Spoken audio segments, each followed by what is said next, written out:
Bon, là, j'ai donc vraiment besoin de pousser un coup de gueule. Je suis désolée. Moi, en fait, ça ne m'arrive pas très très souvent. Normalement, je suis quelqu'un qui est assez heureuse, optimiste, mais là, j'ai vraiment envie de pousser un coup de gueule. Alors, s'il y a seulement une personne qui regarde cette vidéo, si je n'ai qu'une vue, ça suffit. Pas tout le monde doit m'écouter, à entendre râler, etc. Non, j'ai juste besoin que quelqu'un m'écoute, que quelqu'un m'écoute, une oreille attentive et que je puisse cracher un peu mon venin. Parce que là, franchement, je ne comprends plus rien. Alors, évidemment, c'est par rapport à mon projet ou tous mes projets. Un instant, je vais d'abord prendre un peu de café parce que là, je ne vais pas tenir le coup. Voilà, désolée, mais voilà, ça va déjà mieux. Euh, oui, c'est vrai qu'aujourd'hui, je ne vais pas être très, très organisée. Je n'ai pas préparé cette vidéo. Je voulais juste que quelqu'un m'écoute, entende ce que j'ai à dire et éventuellement me remette à ma place pour dire non, là, vous n'avez pas raison. Donc voilà, si jamais vous n'êtes pas d'accord avec moi, n'hésitez pas. Mais j'ai vraiment besoin que quelqu'un m'écoute, même si ce n'est qu'une seule personne. Bon.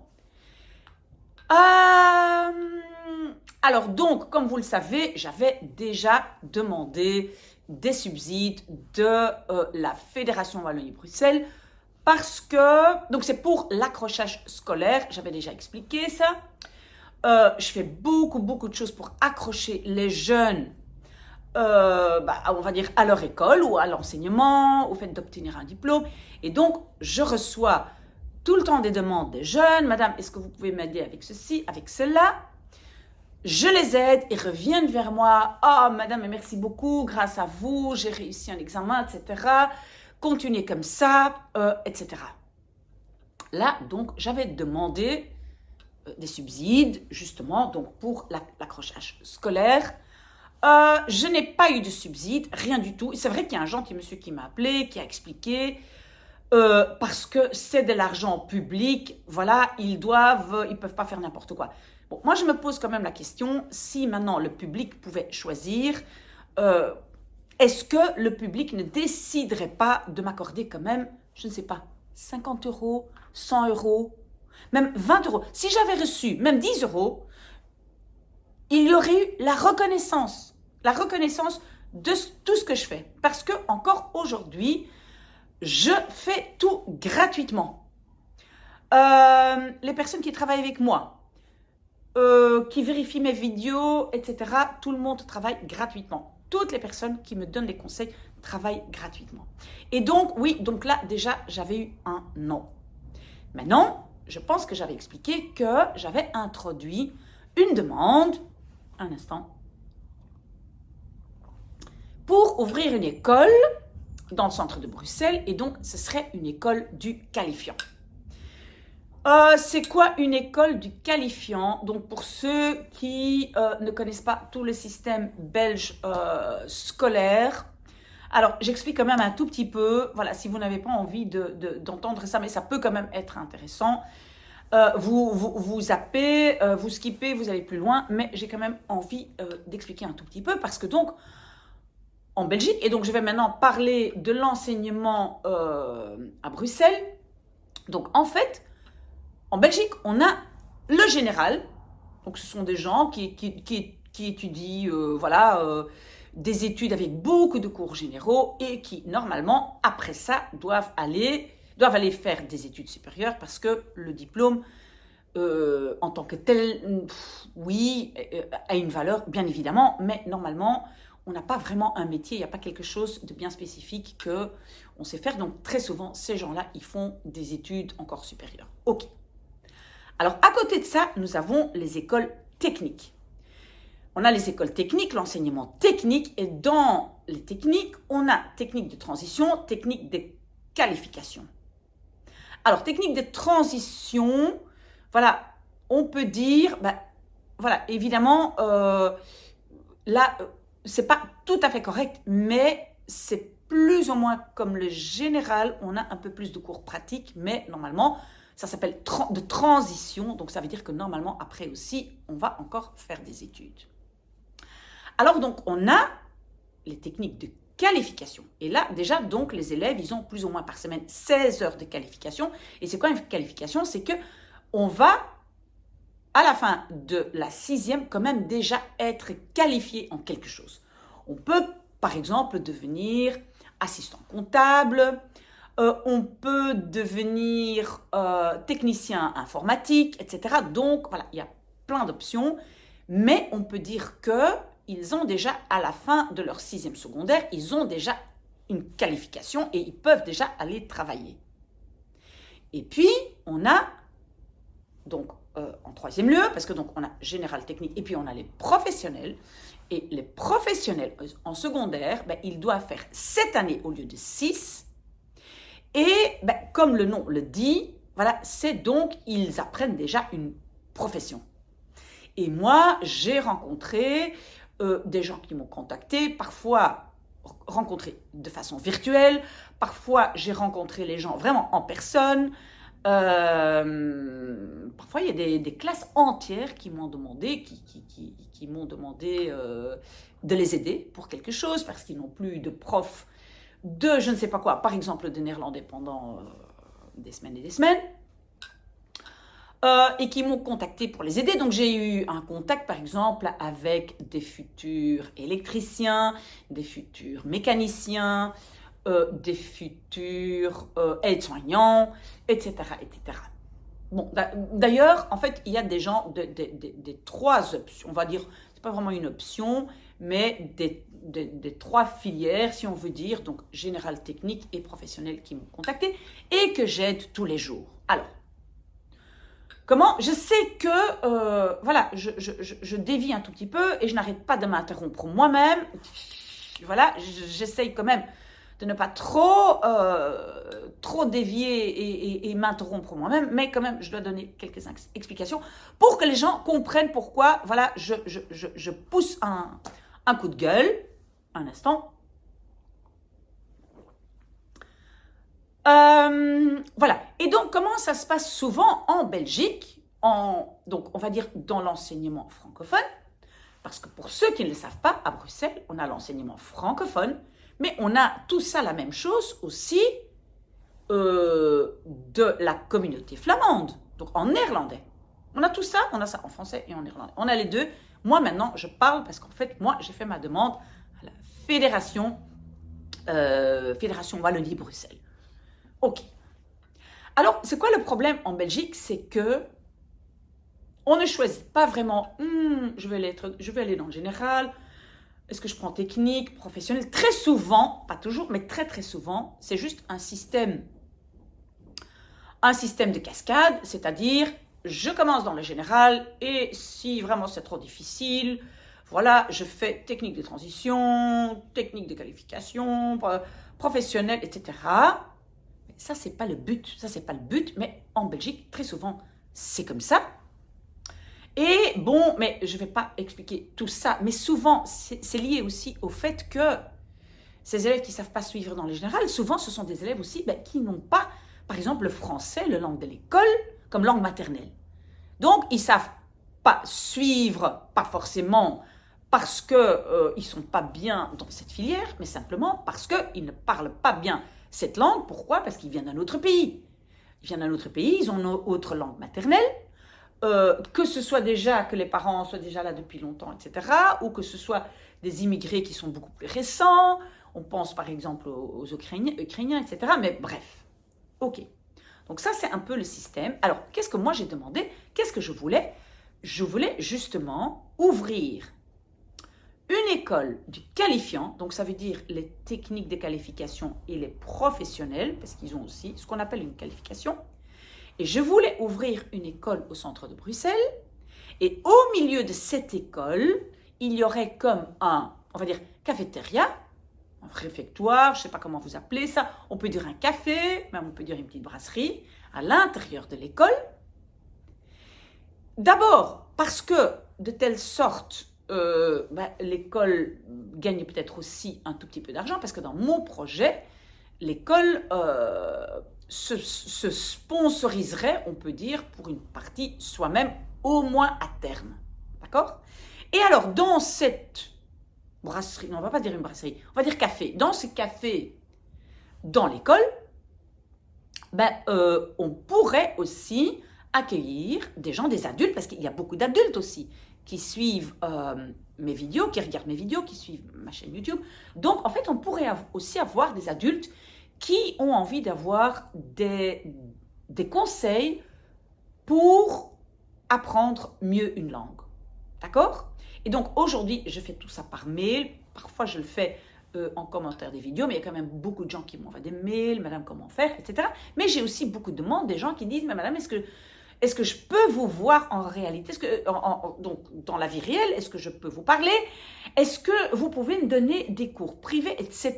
Donc, il y a quand même des gens qui ont besoin, et je comprends ça, d'un contact humain et d'avoir quelqu'un devant eux.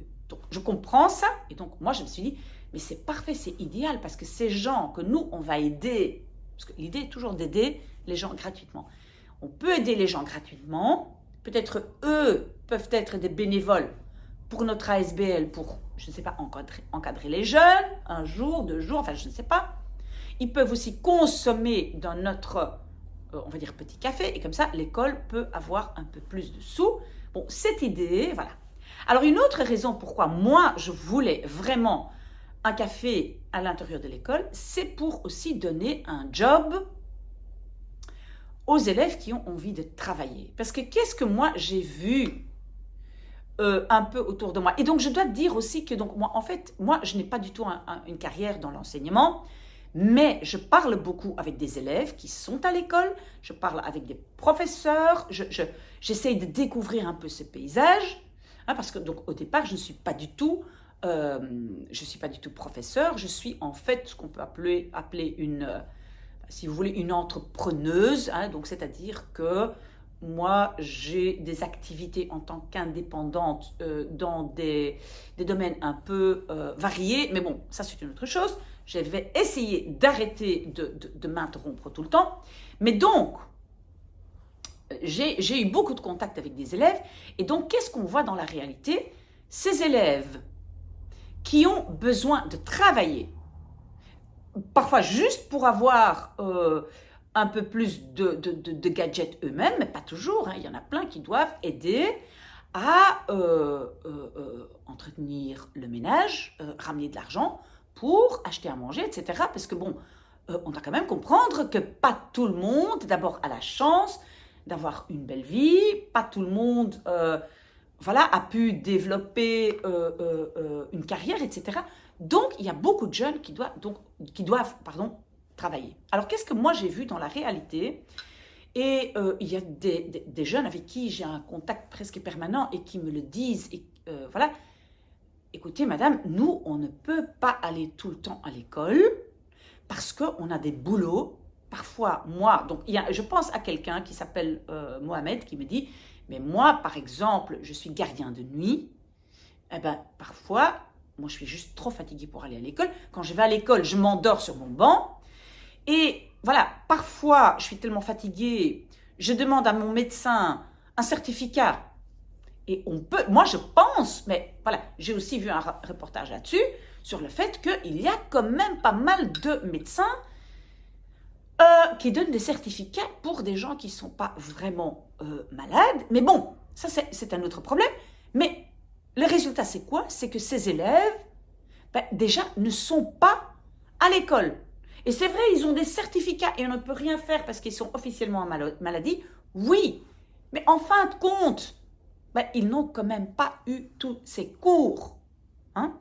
Et donc, déjà, moi, j'aimerais employer un maximum de personnes dans ce café, on va dire de l'école, qui éventuellement, avec l'accord du ministère des Finances, s'ouvrirait au public, évidemment en payant autant de taxes que n'importe qui. Enfin bref, mais ça serait à discuter évidemment avec le ministère des Finances. Mais moi, je trouve que ça serait quand même une très bonne idée qu'on puisse employer ces jeunes dans l'école même et qu'il y ait une possibilité qu'ils suivent les cours ou bien en autonomie, ou bien à un moment où ils ne travaillent pas, etc. Voilà, donc moi déjà ça, ce serait vraiment quelque chose d'intéressant. En plus parce que nous, surtout avec les vidéos sur YouTube, nous, on pourrait aider les jeunes à travailler beaucoup plus en autonomie. Parce que quand on est capable de travailler en autonomie, d'abord, on peut apprendre un peu à n'importe quel moment. Hein, et aussi, pas seulement, mais on apprend l'autonomie. Parce qu'en fait, moi, je suis quand même un peu surprise de constater que dans l'enseignement actuel, et moi, en fait, je parle surtout de l'enseignement qualifiant, parce que c'est là qu'il y a le plus d'élèves qui ont fait appel à moi. Et aussi, je ne veux pas dire que toutes les écoles sont les mêmes, certainement pas, mais j'ai quand même un tout petit peu moins de problèmes dans des écoles de l'enseignement général. Je ne donne pas d'explication pourquoi, mais ça c'est mon expérience. Et entre-temps, nous avons quand même 2000 personnes, plus de 2000 personnes qui nous suivent et aussi d'autres personnes qui ne sont pas abonnés, mais qui regardent les vidéos aussi. Donc, ça veut dire quand même que, voilà, il y a quelque chose de vrai là-dedans et que donc, on doit vraiment faire quelque chose pour le qualifiant. Alors, donc, quand moi, j'avais donc toutes ces expériences, mais il faut savoir, moi, je suis une personne qui se base, désolée, je dois encore prendre un peu de café. Moi, je me base toujours sur des chiffres. Parce qu'on peut avoir des impressions, je peux avoir l'impression que ça fonctionne mieux dans le général, etc. Ou je peux avoir l'impression que l'enseignement ne fonctionne pas très bien, mais il faut quand même des chiffres. Alors, voilà, d'abord j'ai cherché moi-même, j'ai eu un contact avec un professeur de l'ULB, le professeur Jacobs, voilà, qui avait déjà expliqué, aussi dans une vidéo d'ailleurs, que, en fait, l'enseignement francophone en Belgique, c'est le moins efficace de l'Europe et le plus cher. On est le plus cher et le moins efficace. Donc, on doit faire quelque chose. Et on voit aussi très bien dans ces statistiques que, d'abord, ça va assez bien dans le général, mais en fait, la qualité, je pense la qualité, ou en tout cas les résultats d'efficacité diminuent selon qu'on passe du général aux techniques de transition, techniques de qualification et professionnelles. Donc, en fait, c'est de moins en moins efficace. Et je dois dire que, de ce que j'ai entendu, les témoignages de certaines personnes qui m'ont contacté, on entend des choses, mais bon. Moi-même, donc avec ces chiffres, donc d'abord, pardon. Donc, déjà, le professeur Jacobs, il avait parlé de ces chiffres. D'ailleurs, il m'a souhaité bonne chance avec mon projet. Je ne lui ai pas encore dit que, voilà, il y a des éléments négatifs que je vais vous les expliquer tout de suite. Mais, évidemment, moi, j'ai suivi plein de formations.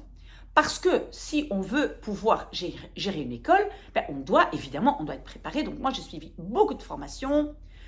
Que ce soit le leadership de quelqu'un qui veut gérer une école, que ce soit le plan de pilotage, donc tous les changements qu'on veut instaurer dans les écoles, etc. Enfin bref, la législation, que dit la loi, etc. Donc j'ai dû étudier ça.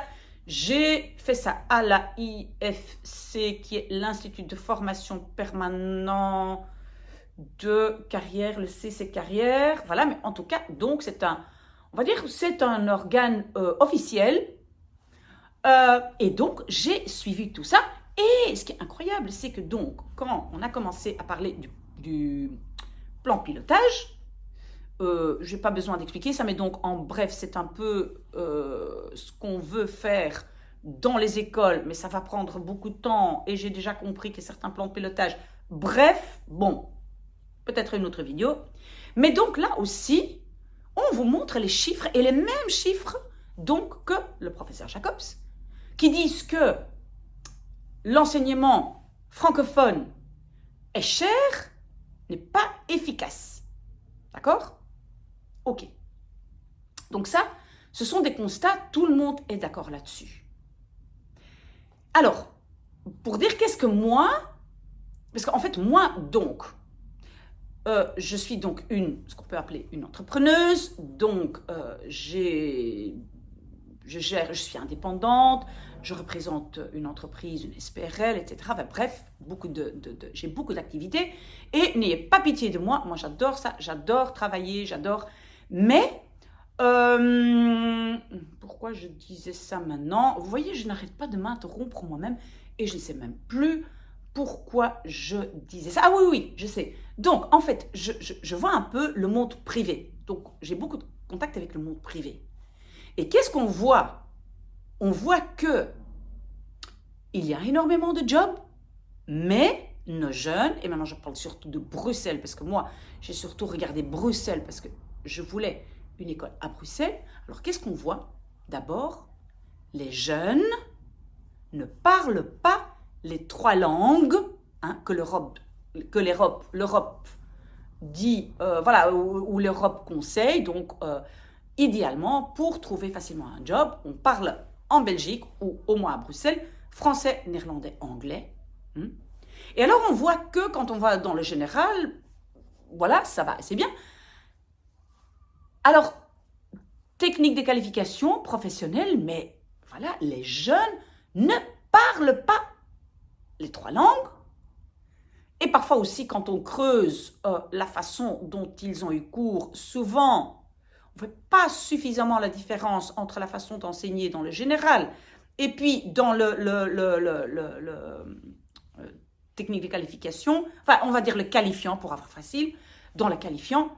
Bref, il y a beaucoup de raisons, mais les jeunes ne parlent pas ces 3 langues. Alors, autre chose, c'est qu'on voit que les jeunes ne maîtrisent pas non plus ce qu'on appelle les soft skills. C'est quoi les soft skills? C'est arriver à l'heure, travailler en autonomie, être responsable. Voilà. Donc, il y a beaucoup d'éléments qu'on voit que les jeunes ne maîtrisent pas. Et donc, et maintenant je reviens donc à mon projet d'école, voilà, justement, j'apportais des solutions à ça. J'apportais des solutions. Ok. Alors, maintenant, peut-être pour revenir un peu à mon projet, parce que donc j'ai ici devant moi le courrier que j'ai reçu. Un instant. D'abord, je dois vous dire, donc j'ai envoyé mon projet, on va dire, au gouvernement, mais ça arrive chez le directeur général de l'enseignement obligatoire, ok? Mais donc, moi, je dois envoyer mon projet pour le 1er décembre. Et puis, donc, la direction générale de l'enseignement obligatoire donne son avis. Et quand il a donné son avis, alors le dossier, il arrive sur le bureau de la ministre de l'enseignement obligatoire, qui donc est Madame Caroline Désir. Ça arrive sur son bureau et c'est elle finalement, enfin elle, j'imagine son cabinet, qui prend la décision.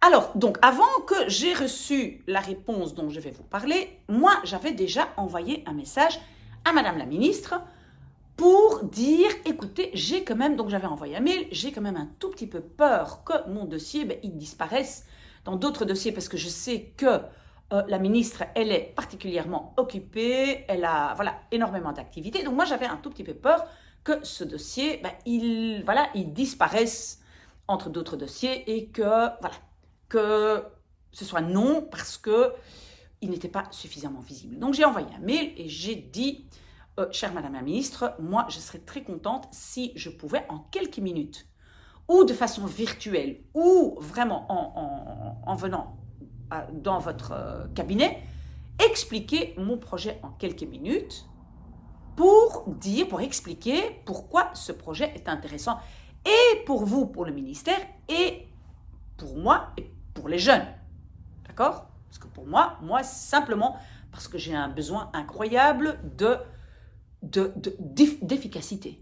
J'ai très difficile avec l'inefficacité et donc moi j'ai un besoin d'efficacité et je pourrais aider les jeunes et je pense que ce projet pourrait aussi être intéressant pour le ministère de l'enseignement. Et donc, j'ai envoyé ces mails. Alors, j'ai reçu un mail très, très gentil, ça je dois dire, vraiment très gentil. Madame la ministre, elle a regardé mon dossier, elle a dit, elle a malheureusement pas le temps de me recevoir, mais elle a dit que, voilà, avec beaucoup d'intérêt, elle a regardé mon dossier. Donc, au moins, voilà, ça c'était, on va dire, quelque chose de un tout petit peu positif. Oui, malheureusement, elle n'a pas pu me recevoir, ça je comprends, parce que, voilà, si tout le monde veut voir Madame la ministre, je pense que ces journées ne sont pas longues assez. Donc, j'ai accepté ça, mais au moins, j'ai reçu un courrier pour dire, voilà, nous avons vu votre dossier, donc ça, voilà, ok. Alors, pas longtemps après, je reçois, et donc ça c'est le courrier, donc je l'ai reçu récemment, je reçois le courrier donc de la Direction générale de l'enseignement obligatoire en communauté française. Vous voyez où je veux en venir, parce qu'on a aussi le ministère de l'enseignement francophone, de l'enseignement pas obligatoire. Bref, ici c'est obligatoire. Donc en fait, ça veut dire, obligatoire, ça veut dire primaire, secondaire, d'accord? Et donc, j'ai reçu un message pour dire que, et là, maintenant, voilà, c'est ça mon coup de gueule, j'ai reçu un message pour dire que ils ont donné un avis défavorable à mon projet au ministère. Alors, je peux quand même vous dire que, en soi, voilà, je ne suis pas fâchée parce qu'on me donne un avis défavorable. Ça, ok. Mais, moi, ce qui vraiment m'a fait monter au plafond, c'est le fait que les arguments, franchement, sont tellement vagues, tellement, pour moi, pas très valables. Et donc, je vais vous lire les arguments. Et moi, je trouve que, voilà, que si j'étais professeur et si je donnais ça comme feedback à mes élèves après une tâche, je ne serais plus professeur. Parce que là, voilà, normalement, un professeur demande quelque chose à faire, donc donne un projet à un élève, et l'élève exécute, et je reçois le projet, je dois donner un feedback. Mais si je donne ça comme feedback, je perds mon job de professeur, je crois, parce que là, c'est vraiment vague, je ne sais pas m'améliorer en regardant ça. Et donc, maintenant, je vais vous lire donc, le premier argument pour avoir donné un avis défavorable, c'est que le projet ne semble pas suffisamment abouti et le PO pas assez étoffé. Maintenant, je vais d'abord vous expliquer c'est quoi un PO. Un PO, c'est en fait un peu le chef de l'école. PO, c'est pouvoir organisateur. Donc, en Belgique, là aussi, c'est incroyable. Le PO, ça peut être quoi? Ça peut être le ministère, ou on va dire la fédération. Ça peut être une commune. Ça peut être une région. Ça peut être juste une ASBL. Par exemple, l'ASBL par exemple, on va dire un monastère de religieux qui veut organiser. Voilà. Donc, on a un paysage, mais incroyablement compliqué. OK?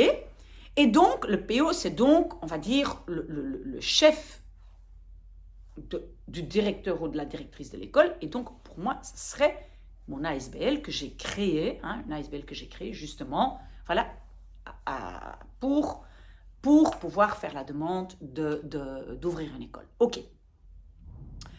Mais donc, ils disent que mon PO, donc mon ASBL, n'est pas suffisamment étoffé. Elle n'est pas suffisamment étoffée, mais on ne m'a pas expliqué qu'est-ce qu'il faut comme étoffe pour étoffer mon ASBL. J'ai donc bien expliqué dans mon projet, parce que le projet, voilà, c'est pas un petit projet, c'est des pages et des pages. J'ai bien expliqué que je suis donc aussi représentante d'une ASBL, une ASBL qui travaille dans la construction.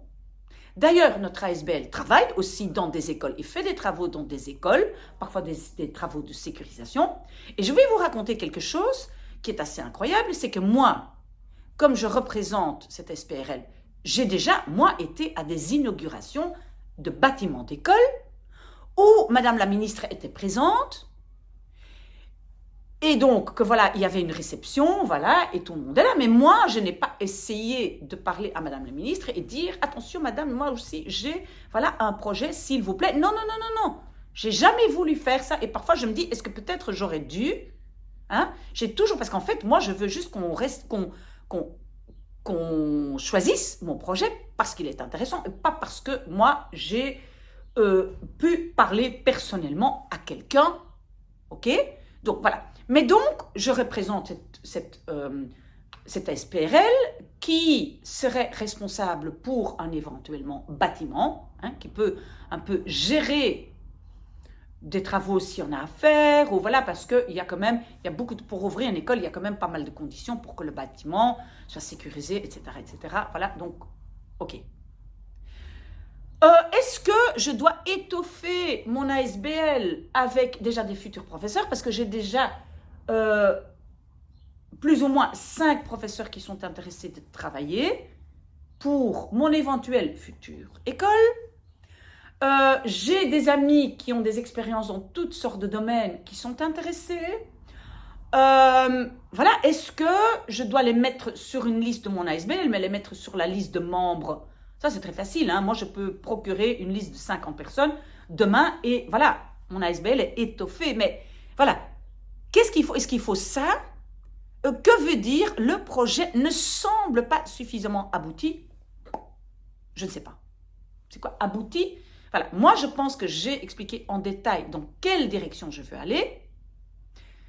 Les gens qui me connaissent savent que je suis une grande travailleuse, que je ne lâche pas le morceau, que quand j'ai un projet, d'ailleurs j'ai fait ça avec toutes les activités indépendantes que j'ai faites dans ma vie, que je fais toujours, parce que je fais encore plusieurs activités en tant qu'indépendante.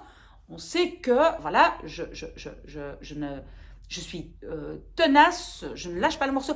Est-ce que vous voulez des noms des entreprises pour qui j'ai travaillé, pour qu'ils témoignent voilà, qu'ils sont contents de mon travail, qu'il y a des entreprises avec lesquelles je travaille depuis 20 ans, 25 ans. Voilà, donc déjà, ce premier argument, projet pas suffisamment abouti et PO pas étoffé, franchement, je ne sais pas avancer avec ça. Je ne sais pas m'améliorer. Je ne sais pas... OK, ça c'est le premier argument. Deuxième argument, la localisation n'est pas assurée. Donc, on ne sait pas encore exactement où l'école va se trouver. Et il y a la proximité d'une autre école secondaire et ça pourrait renforcer la concurrence. Alors, OK. Oui, j'ai donné un exemple d'un bâtiment que je pourrais essayer d'avoir, mais si moi, je ne sais pas quelle école... Et en fait, oui, ça je dois dire aussi, j'ai demandé d'avoir une école dans une zone à tension démographique. Ça veut dire que dans une zone à Bruxelles où il n'y a pas suffisamment d'écoles. On a trop peu d'écoles. Hein? Donc, de toute façon, on a besoin d'écoles. Alors, évidemment, je n'ai pas encore de bâtiment parce que est-ce que je vais ouvrir une école, quand on ouvre une école dans une zone à tension démographique, donc là, on a besoin d'écoles, on n'a besoin que de 60 élèves et évidemment, ça doit évoluer, mais 60, est-ce que je vais ouvrir une école de 60 élèves, de 100 élèves, de 200 élèves, de 300 élèves? Voilà, donc le bâtiment va être... va dépendre, la taille du bâtiment va dépendre du nombre d'élèves, n'est-ce pas? Donc, je n'ai pas choisi un bâtiment, mais est-ce que vous pensez vraiment qu'aujourd'hui, à Bruxelles, c'est un problème de trouver un bâtiment? Je peux vous dire que comme je travaille dans le privé, je vois qu'il y a beaucoup d'entreprises qui continuent partiellement avec du télétravail. Il y a des bâtiments partout à Bruxelles. On ne va pas savoir les remplir. Hein? Donc, voilà. Ça, ce n'est pas un problème. Et alors, on dit, je suis à proximité de notre école. Ok, d'abord, mais alors, je ne prends pas le bâtiment là. Je mets l'école dans une zone à tension démographique. On a besoin d'écoles et à un endroit où il n'y a pas de concurrence. Donc, je ne comprends pas pourquoi ça, c'est un argument. J'ai bien dit que je suis très, très flexible. Et d'ailleurs, comme j'ai travaillé toute ma vie dans le privé, ben, on doit être très, très flexible. Et mon école n'ouvrirait que en 2023. Je ne demande pas de l'ouvrir dans 2 mois. Parce que, ça je veux aussi vous dire, hein, je n'ai pas fini mon coup de gueule, mais ça aussi je veux vous dire, c'est que même si, imaginons maintenant que la ministre, Caroline Désir, elle dit, ah oui, oui, mais même s'il y a un avis défavorable, moi je vais quand même dire oui et moi j'accepte ce projet. Même dans ces cas-là, je dois d'abord faire, avec ma comptable, je dois faire un plan financier, regarder est-ce que je reçois suffisamment d'argent du gouvernement, est-ce que je dois chercher un investisseur privé, est-ce que c'est viable financièrement, donc je dois faire ça, je dois regarder justement pour un bâtiment, est-ce que les travaux, on peut les faire en, on va dire 1 an et 3 mois, est-ce que c'est possible? Donc, je ne dis pas que si je reçois un oui, que d'office, je vais le faire. Non, je dois élaborer un plan, comme on fait avec toute entreprise. Et avec une école, c'est la même chose. Il faut élaborer un plan, on appelle ça un plan, un business plan, pas seulement business, mais aussi financier. Donc, souvent, c'est lié, mais le business plan, c'est comment est-ce que je vais procéder pour que ça fonctionne. Et alors, on doit mettre des chiffres là-dessus pour dire, voilà, ça, ce sont les budgets que je reçois et c'est comme ça que je vais le faire. Il va me manquer autant d'argent et cet argent, je vais aller chercher là ou là. Voilà, donc ça, de toute façon, je devrais faire, même si Madame la ministre dit oui à mon projet. D'accord? Donc, je comprends très bien que c'est pas un oui. Et c'est à ça que je veux venir, mais je vais vous dire ça à la fin, ma proposition pour Madame la ministre. Mais bon, alors, troisième argument, je ne suis pas soutenue par une fédération de PO. Donc, vous devez savoir que, je vais déposer un instant ma tasse, parce que, donc, on va dire, les PO qui existent, donc on va dire les chefs des écoles, donc par exemple mon ASBL, on a aussi des fédérations de PO. Et donc, on a la fédération, par exemple, qui regroupe un peu toutes les écoles de l'État, qui dépendent tout de suite du gouvernement, d'accord? On a aussi la fédération des écoles catholiques, d'accord? Et donc, on a comme ça des fédérations, mais donc, il y a aussi la fédération des écoles libres, c'est-à-dire des écoles qui ne sont ni catholiques, ni de l'État, etc. Donc, voilà, on a ces fédérations. Et donc, c'est vrai que moi, je n'ai pas eu de fédération qui me soutient. Pourquoi? Parce que je vais vous dire, c'est que si vous ouvrez maintenant une école générale avec une nouvelle pédagogie, hein, comme par exemple la pédagogie active, qui d'ailleurs, je le dis entre parenthèses, selon les chiffres, a déjà prouvé que, voilà, ce n'est pas efficace pour tout le monde. Hein. Donc, voilà, c'est pas toujours bien, dans certains cas spécifiques, oui, mais donc, voilà. Donc, même sur les nouvelles pédagogies, on peut dire beaucoup de choses. Mais donc, si on ouvre une école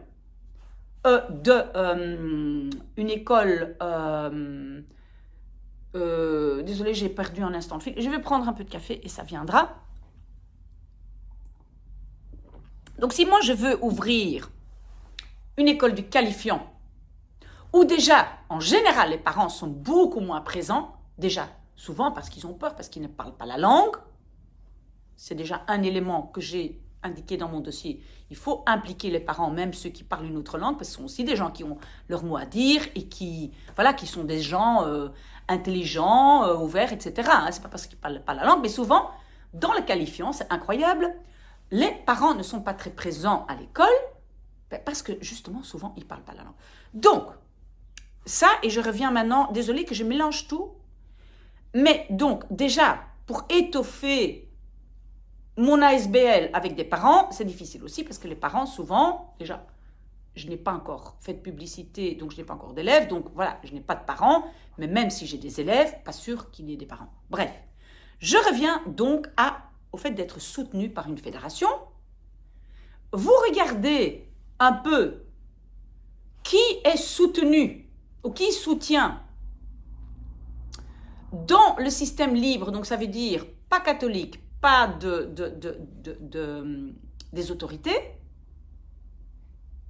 eh bien, je ne pense pas qu'il y ait une école de qualifiant là-dedans Mais en tout cas, s'il y en a une, c'est énorme. Hein. Et je pense même, j'ai encore vérifié peut-être entre-temps, mais normalement, il n'y a pas d'école du qualifiant. Et c'est donc très très rare que quelqu'un veuille prendre l'initiative, à part donc dans le catholique ou donc, des autorités, donc de la fédération, qui veut ouvrir une école du qualifiant. Je ne sais pas, donc normalement, en général, j'ai l'impression qu'on investit beaucoup moins dans le qualifiant. En tout cas, ce que moi je constate, c'est que moi, il y a beaucoup de choses à dire, mais déjà, c'est vrai que les langues, pour moi, c'est une catastrophe. Et malheureusement, ces gens-là, ils veulent aussi trouver un boulot. On voit bien qu'à Bruxelles, on peut très facilement trouver un boulot, mais il faut peut-être quand même parler au moins français et néerlandais, et puis éventuellement aussi un tout petit peu d'anglais, mais voilà, souvent ce n'est pas le cas. Ok. Alors, quatrième argument. Donc, ce n'est pas un moment opportun, car il y a une mutation profonde qui est en route maintenant de l'enseignement qualifiant. S'il y a un des 5 arguments qui pour moi est plus ou moins peut-être valable, c'est bien cet argument-là. Mais ce qu'on ne doit pas oublier, c'est que, il y a une mutation. Et je sais qu'il y a une rationalisation des écoles du qualifiant. Ça veut dire quoi, une rationalisation? C'est qu'on va regrouper, parce que parfois, on a 7 élèves qui font la mécanique dans une école, et 8 élèves dans une autre école, et ils ont... chaque école a toute son installation, etc. Et on va essayer quand même de dire, ok, non, mais vous faites juste la mécanique. Par contre, vous, alors vous prenez tous les élèves qui font, par exemple, l'électricité. D'accord? On va rationaliser, et ça, je comprends. Mais ce que moi, j'ai dit aussi dans mon dossier, et ce qui est important, c'est que moi, pour mon école, je ne veux pas faire des grands investissements. Pourquoi? Ben oui, je veux faire des investissements, mais que le bâtiment qui soit, on va dire, rénové ou adapté pour une école, puisse très vite être utilisé pour autre chose si jamais on devrait le quitter et si jamais on devrait déménager parce qu'il y a plus d'élèves ou moins d'élèves, etc. Ça. Et donc, pas beaucoup d'investissement sur place dans l'école. Mais pourquoi? Parce qu'en fait, on peut simplement louer ou utiliser des ateliers qui existent déjà. Et je donne un exemple que j'ai aussi mentionné dans mon dossier. C'est bien, par exemple, la Technicity. Donc, c'est la ville, on va dire, technique ou technologique. Et donc, c'est à Bruxelles et ce sont des ateliers qu'on peut réserver. Parce qu'on doit dire que quand on travaille dans le qualifiant, très souvent, les élèves, ils ont leurs cours, les cours de leur option. Donc, par exemple, électricité ou mécanique, ou voilà. Très souvent, c'est regroupé. Hein, donc, on peut dire, par exemple, c'est 1 jour et demi. Par exemple, c'est 2 jours, d'accord? Mais c'est regroupé. Donc, on pourrait vraiment facilement louer, utiliser des ateliers juste pour ces jours-là. D'accord? Voilà. Et même, peut-être faire un échange et, entre-temps, louer nos locaux à ce moment-là pour autre chose. Hein? Parce qu'il ne faut quand même pas oublier que les écoles aujourd'hui, très souvent, elles sont vides. Oui, parfois, on donne un peu de cours de gym, etc. Oui, il y a des activités. Mais on a besoin de locaux qui sont beaucoup plus... polyvalent et qu'on puisse facilement utiliser pour autre chose. Hein?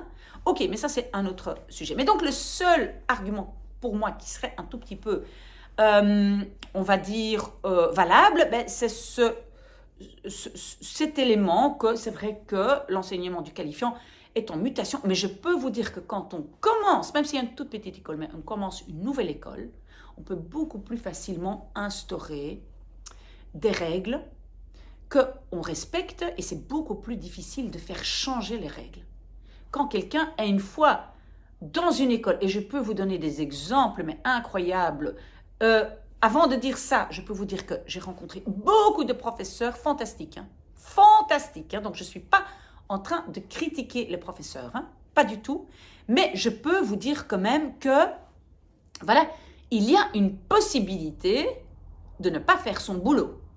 Parce que moi, je me rappelle, il y avait un élève qui me disait, mais madame, j'ai fait des études d'électricité en professionnel, mais mon professeur d'électricité, ben, il a littéralement dormi parce qu'il avait une maladie, mais il est venu à l'école, il a dormi et je Je ne suis pas électricien. J'ai un diplôme d'électricien.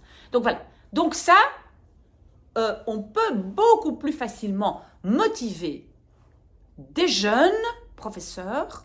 Évidemment, on doit faire des choses parce qu'on doit un peu aussi décharger les professeurs. Parce qu'un bon professeur aujourd'hui, il travaille non-stop, il doit remplir des documents, il doit corriger, etc. Donc moi j'ai offert aussi des solutions pour diminuer un peu le travail, on va dire surtout administratif des professeurs. Parce que là, on rajoute, avec le plan de pilotage, on va rajouter encore. Voilà. Donc, on doit faire quelque chose pour les professeurs qui font bien leur travail. Mais je ne vais pas, tout ça c'est dans mon dossier, je ne vais pas parler de ça. Je veux maintenant venir au troisième argument. Donc, le troisième argument, donc, il y a un avis défavorable parce qu'il y a de nombreuses incertitudes, manquements et imprécisions. D'abord, je ne sais rien faire avec ça. Je ne sais pas m'améliorer, je ne sais pas dire « Ok, ça va, je n'ai peut-être pas bien expliqué ceci ou cela, je ne sais rien faire avec ça. » Deuxièmement, vous devez quand même dire que tant que je n'ai pas un oui et que j'ai commencé à faire un business plan et un plan financier, etc., chercher un bâtiment et que ce soit un tout petit peu plus concret, c'est quand même difficile d'être précis ou précise. D'accord? Donc ça, c'est quand même évident. Mais donc, pour dire que moi, je vais clôturer, hein, c'est comme je dis, moi je vais être contente si une personne m'a écouté, hein, qu'une personne ait tenu le coup, hein, mais pour clôturer, qu'est-ce que je veux dire? Je veux dire que je comprends Madame la Ministre c'est pas facile à décider, à dire oui, parce que elle ne me connaît pas, elle a juste vu quelque chose sur papier. Mais alors ce que moi, j'espère qu'elle fera, j'espère, c'est qu'elle me donne un oui, mais un oui avec des conditions. Ok, c'est oui, mais vous devez avoir minimum autant d'élèves, vous devez préciser ceci, cela, vous devez avoir un bâtiment pour une telle date, voilà. Vous devez, par exemple, être suivi par une instance qui est dans les conseils pédagogiques, mais ça, en fait, de toute façon, hein, il y a donc un service pédagogique qui est obligatoire. Donc, voilà, ça, c'est même pas moi qui choisis et je comprends ça.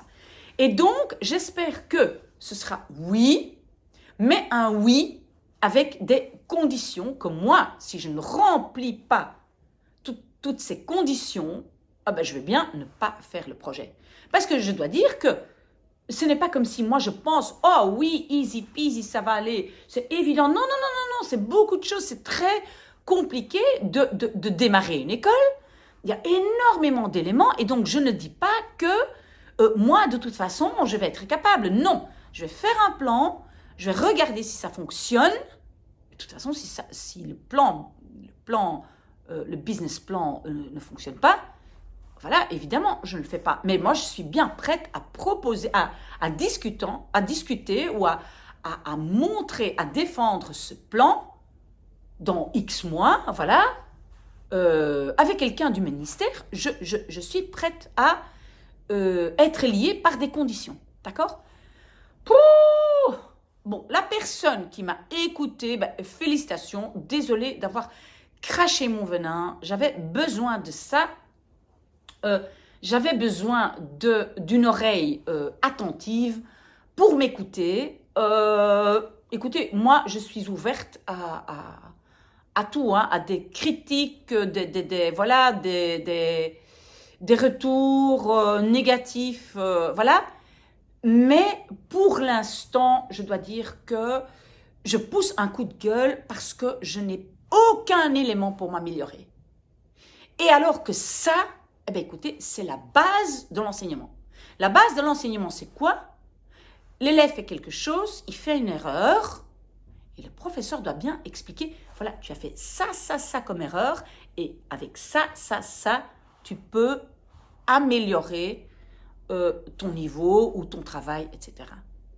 Et donc, moi, je trouve ça un peu contradictoire de ceux qui décident de l'enseignement, ils me disent ça. Donc, pour moi, c'est un peu contradictoire, même si je comprends quelque part qu'il ne soit pas super enthousiaste de mon projet. Ça, je comprends. Ça, je suis même d'accord. Je serais même d'accord d'avoir un avis défavorable. Par contre, là où j'ai très difficile, c'est des arguments mais qui ne mettent pas un feedback qui ne permet pas de m'améliorer. Voilà. Bon, écoutez, je vais arrêter, je vais continuer mon café. En tout cas, merci de la personne qui m'a écouté. J'en avais vraiment besoin. Et donc, voilà, merci beaucoup, merci beaucoup, merci beaucoup. Et je vous tiens au courant. Belle journée. Je me sens déjà mieux. 1000 fois merci à la personne qui m'a écouté. Merci.